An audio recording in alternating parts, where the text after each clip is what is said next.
Hey guys, so in this video, and it's just basically a montage of all the trainings and workshops and talks that I've joined for this first quarter of 2019.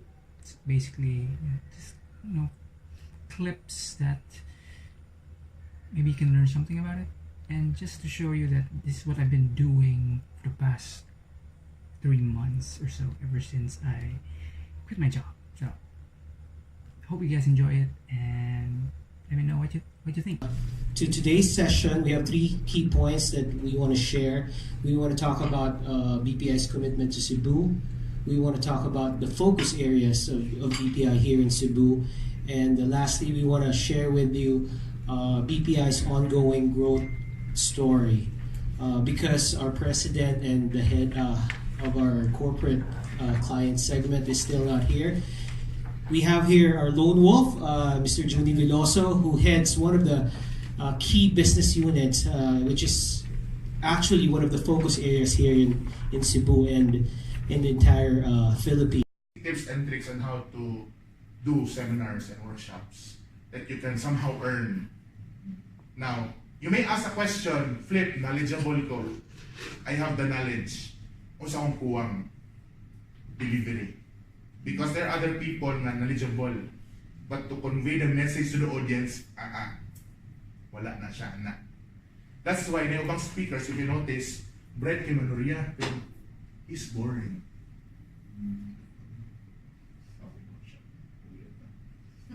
So that's the problem on some speakers. Ako, pila naman dito natin o mga workshops, mga seminars. Maka-notice dito, there are other speakers who are very knowledgeable. Philip Andromel, MD, PhD, Dili kayo mo deliver. So more of the payment side of it. Of course, as we see this morning, there's so many ingredients that goes into a successful e-commerce strategy. Of course, it could be as simple as just listing your stuffs at Shopee and then letting the whole Shopee mechanism just drive your sales. But if you want to do it yourself and also want to build your own brand, of course, you can take a look at opening your own store. It could be a simple store at Shopify, or you open your own WordPress site. But the next thing that you have to look into is obviously the payment side of it and the logistics side of it. So where DragonPay comes in, we make payments as simple as possible and as most broadly available to anybody. So it could, whether you have a credit card, you have a PayPal account, you just want to pay cash at the nearby Cebuano store, or you want to do COD, we provide all of that. Now we have various payment options, or rather plans, from corporate plans to all the way down to single individual personal sellers in Instagram who may not even have full website. So we have solutions that we call DragonPay Lite, where there are no setup fees, just pay on per transaction as you go. And we also have a consumer-based app called Assure Tayo, wherein you can do person-to-person type of escrow. So people who don't know you from Adam and you're selling something in Instagram and they're afraid that you might not deliver or you might be bogus, you can use the Assure Tayo app, which is an escrow service. And just like similar to Shopee, we'll only release the money once the buyer has confirmed receipt of the goods. So we have various options from personal consumer sellers to corporate sellers to B2B to B2C, and we also do quite a bit of payment collection actually for the government. So ranging from the NBI, the IPO, the SEC. So yeah, so we have all sorts of payment options from big to small guys. And we do have a lot of SMEs on board. We're not like picky, unlike the banks, wherein if you want to get an acquiring license for Visa and MasterCard, usually there's a whole lot of documentation involved. In our case, we just need the very, very basic business registration. So if you're a sole prop, just a DTI permit, it's fine. We can work with you and we can provide you all sorts of payment solutions. So I was no longer enjoying the business was running my life. And we couldn't scale it any bigger. We were making some money, but it wasn't that great of money for the US. Because of the complexity of the type of business that I had, I wasn't able to find a way to get it bigger.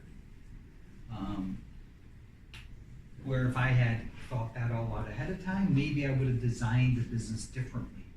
so that it would have been easier to build without my having to work all the time. And the big problem of growing your own business that most entrepreneurs or freelancers or digital nomads face at times is burnout. Do you use that term in Philippines? Burnout? Yes. Everybody know burnout? Has anybody been burnout before, or are you all too young? So I was like early 40s and Yes. burned out. So let's go right to pinky number 1. Have a 360-degree perspective and be mindful of opportunities and challenges. You need to immediately recognize branding opportunities when they come and discern which ones are good and which ones are bad. In other words, you must adopt a brand building mindset. If you know, if you do freelancing, you should keep in mind that it's not always going up. So there will be highs and lows, so you have to prepare yourself for that.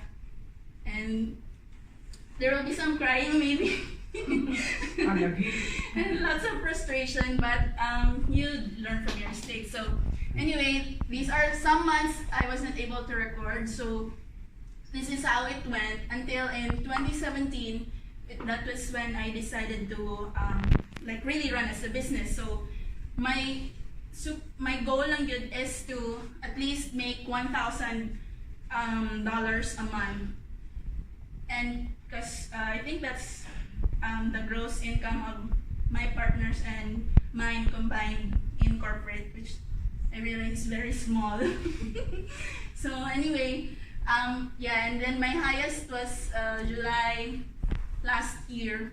I was able to reach around 3,000, which is crazy for a one-person team like me. And then that's how it goes. So as you can see, although I did go up, it it went half the next month. So that's part of the journey. A lot on your computer. But because of that investment, we want to make sure that the Silverstone products are there to protect your PC 24/7. Making your investment, making your 40,000, making your 50,000, making your 100,000 last longer than it should. Because again, because Silverstone really does engineering. They don't just draw it on a piece of paper and have a manufacturer build it up. So that's why we're very excited to show you these new engineered products that are about to be released, and you're one of the first in Asia to see them. Becoming a digital nomad, again, everything or mostly the important things were covered by the previous two speakers, so I'm just gonna quickly run down these things. So entrepreneurship, of course, you run your own business. Freelancing, you work for yourself or you work remotely. But when you say digital nomad, you add travel to the mix. So travel is one big important component when it comes to being a digital nomad. So before anything, I want to clear the misconceptions about being a digital nomad, because right now there's like extreme views of being a digital nomad. The other end, the positive end, is like overly hyped, overly positive. Let's go, let's leave everything, sell everything, let's go. Meanwhile, there's the negative side, like digital nomad are so annoying, working at the beach with their laptop. Doesn't the seawater get into their laptop? Something like that. So it's not all travel and fancy lifestyle. Yes, we post nice photos online, but who doesn't? We all, to a point, curate our photos online, but the reality is it's not all fancy schmancy, so there's struggles involved. And then, of course, well, yes, we can travel cheaply, we can wait for sales, hello, and then we can wait for airplane sales, things like that, but overall, travel is a lifestyle that isn't necessarily cheap. Do you agree? So yes, we can stay at hostels and cut costs, things like that. But sometimes we want that nice coffee or that awesome meal at that 5-star restaurant somewhere new that we've been. So we still need money, so we need to work. And so it involves a lot of work and struggles. Yes, you don't have to be super rich to travel, but you do need money to travel. Okay? And then being a digital nomad is not a get rich quick thing. So if somebody tells you that, avoid them like the plague. Report them. Okay. So there is instability involved. An 8-week or an 8 Saturday program. So it's so good, which is like the entirety of the program. And so what we have for the first 7 days or 7 Saturdays is the So Good learning sessions. Essentially, it is an introductory course. So it tackles the business fundamentals. It's essentially designed for aspiring social entrepreneurs. So anyone who wants to turn their social impact initiative into a social enterprise.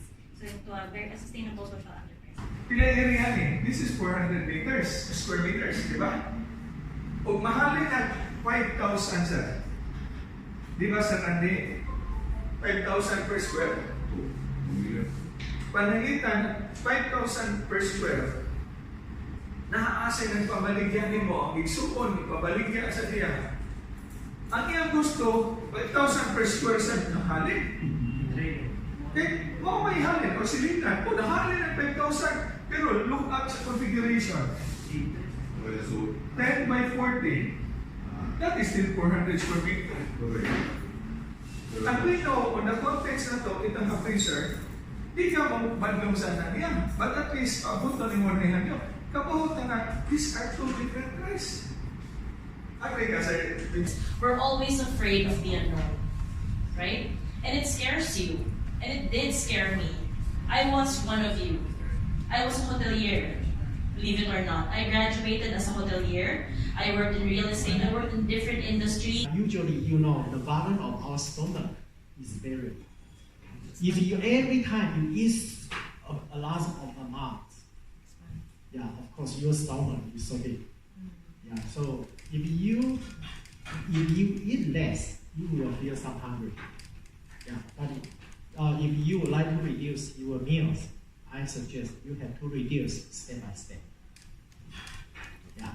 So, for example, if we would like to control obesity, not one way, just one time you reduce very little amounts, you cannot tolerate. Yeah. So usually I suggest 70% first, and when you reach the target, you can go to the other 70% until your body weight to the ideal BMI. Okay? Described as religious shaming because I've heard actually some priests, not all of them, and pastors, when some of their folks ask for help or counseling or advice, sometimes they're told that it's because God is absent in your life, or you don't have a prayer life, or you're living a sinful life. That's why you have that, which actually compounds the problem that person has already. So it now kind of prevents the person from accessing or trying to access mental health for his or her concern, because he or she now begins to think that it's more of a spiritual problem rather than actual mental health. Probably sa family conceals because maligan siya as buang, you know, so they do not seek help. I've seen this at work when someone is genuinely depressed and not just making stuff up, but genuinely depressed. Sometimes their ELs or their directors or someone who is in the position of authority would say, he's just overreacting or dismissing. That's the end of the video. Thank you so much for watching. See you guys next time. Peace.